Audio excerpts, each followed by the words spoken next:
1. I was 8 years old, coming back from my piano lesson possibly around 8 p.m. I was waiting in the car whilst my dad was opening the garage door.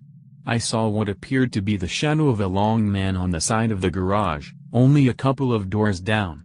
The shadow seemed to be walking but was not touching the ground. For some reason, I felt in a trance for the moment until I saw the shadow float upwards and disappear immediately. I soon came to realize that the happening was strange and looked at the opposite side of the road, the side I was on, and upwards toward the roofs to see if there was anyone. But there was no one. I grew terrified and did not tell anyone about it for a long time. Needless to say, no one believed me, but I heard a rumor that said that a sect used to hold their meetings nearby. 2. Several times throughout my childhood, whilst I was lying in bed trying to fall asleep, I could hear footsteps walking from the kitchen to my parents' bedroom. This would always be around 10 to 11 p.m. I asked my parents several times if they were moving around, but they always answered that they were in different parts of the house at the time. I was always terrified when this happened.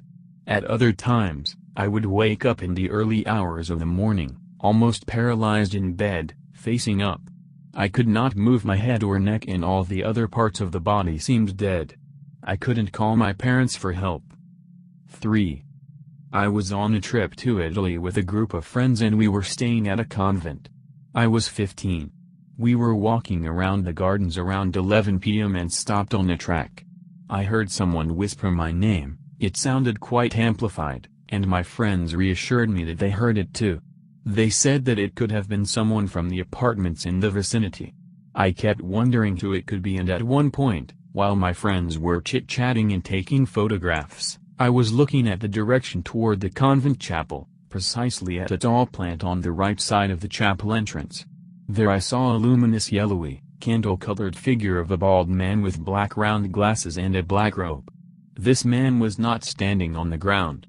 Again, here I was absorbed by this figure and stunned until the figure disappeared and quickly realized what I had seen. I was so scared that night, thinking the figure would follow me to my room. Can anyone explain these happenings, please?